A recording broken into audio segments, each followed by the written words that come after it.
परमार्थ की पगडंडी, रॉय के साथ रोचक कथाएं।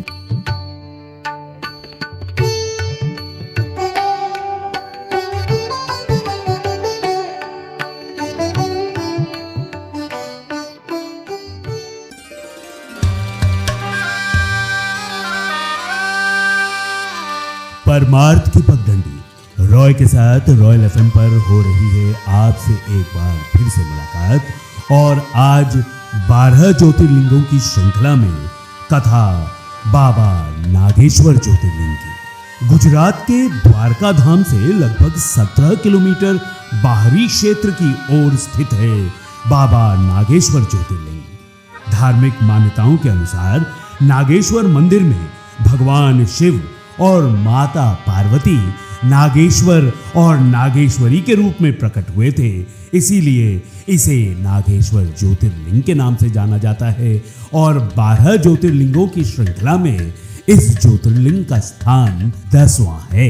रुद्र संहिता में भगवान शिव को दारुकावन नागेशम के रूप में बताया गया है। ऐसा माना जाता है कि यहाँ दर्शन करने मात्र से सारे पापों का अंत हो जाता है। पौराणिक कथाओं में किए गए वर्णन के अनुसार दारुका नाम की एक राक्षस कन्या थी, जिसे दारुका वन में जाने की अनुमति नहीं थी। दारुका वन में कई प्रकार की दैवीय औषधियां थी, इसीलिए दारुका ने माता पार्वती की कठिन तपस्या करके उन्हें प्रसन्न कर लिया और वरदान के रूप में सदकर्मों के लिए राक्षसों को दारुका वन में जाने का वरदान मांगा। माता पार्वती राक्षसी दारुका के सदकर्मों के विचारों से प्रसन्न होकर उन्होंने उसे दारुका वन में जाने का वरदान दे दिया।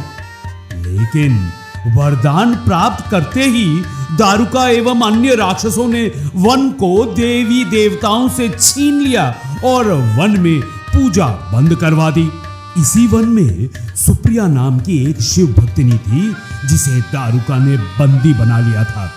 सुप्रिया ने भगवान शिव की तपस्या की और उनसे राक्षसों के नाश का वरदान मांगा। भगवान शिव की कठोर तपस्या करके सुप्रिया ने उन्हें प्रसन्न करके राक्षसों से खुद का बचाव एवं वन को बचाने तथा राक्षसों के नाश के लिए प्रार्थना की। अपनी परम भक्त सुप्रिया की रक्षा के लिए भगवान शिव दिव्य ज्योति के रूप में एक बिल से प्रकट हुए। महादेव ने राक्षसों के विनाश का प्रण लेकर उनका विनाश कर दिया। सुप्रिया ने उस ज्योतिर्लिंग का विधिवत पूजन किया और भगवान शिव से इसी स्थान पर स्थापित हो जाने के लिए आग्रह किया। भगवान शिव अपने भक्त का आग्रह मानकर वहीं स्थिर हो गए और इस प्रकार ज्योतिर्लिंग स्वरूप भगवान शिव नागेश्वर कहलाए।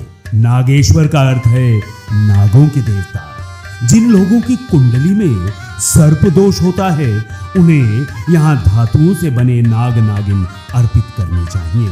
मान्यता है इससे नाग दोष से छुटकारा मिलता है। शिव पुराण में एक श्लोक के अनुसार जो दक्षिण के अत्यंत रमणीय सदंग नगर में विविध भोगों से संपन्न होकर आभूषणों से भूषित हो रहे हैं, जो एकमात्र सद्भक्ति और मुक्ति को देने वाले हैं, उन प्रभु श्री नागनाथ जी की शरण में हमें जाना चाहिए।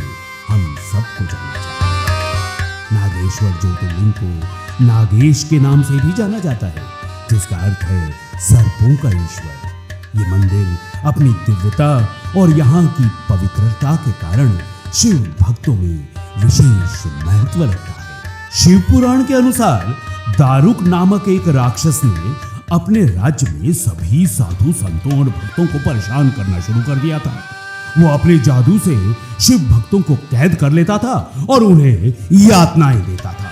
जब एक समय दारुक ने सुप्रिय नामक वैश्य का अपहरण कर लिया, तब सुप्रिय ने भगवान शिव की आराधना की और उन्हें सहायता के लिए पुकारा। तब भक्त की प्रार्थना सुनकर भगवान शिव एक विवर अर्थात एक छिद्र से प्रकट हुए। उनके साथ ही एक 4 दरवाजों का मंदिर भी प्रकट हो गया, जिसके मध्य में भोलेनाथ ज्योतिर्लिंग रूप में विराजित थे। तब शिवजी ने दारुक राक्षस का वध कर दिया। इस युद्ध के पश्चात भगवान शिव ने उस स्थान पर स्वयं को स्थापित किया ताकि उनके भक्त हमेशा सुरक्षित रहें और उन्हें किसी प्रकार का भय ना हो। इस स्थान पर स्थापित होने के कारण ये नागेश्वर ज्योतिर्लिंग के रूप में प्रसिद्ध हो गया। इसे द्वारका का रक्षक भी कहा जाता है, जो अपने भक्तों की सुरक्षा करता है और उनकी मनोकामनाओं को पूर्ण करता है। नागेश्वर ज्योतिर्लिंग को विशेष सुरक्षा प्रदान करने वाला ज्योतिर्लिंग माना गया है। भक्तों का विश्वास है कि इस ज्योतिर्लिंग की पूजा करने से वे शत्रु भय, असुरक्षा और भय से मुक्त होते हैं। ये ज्योतिर्लिंग उन लोगों के लिए विशेष रूप से महत्वपूर्ण है जो अपने जीवन में किसी कठिनाई या शत्रुओं का सामना कर रहे होते हैं।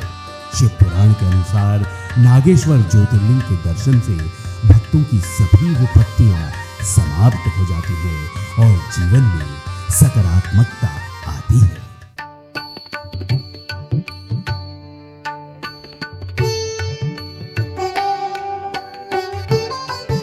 रॉय के साथ रोचक कथाएं, परमार्थ की पगडंडी।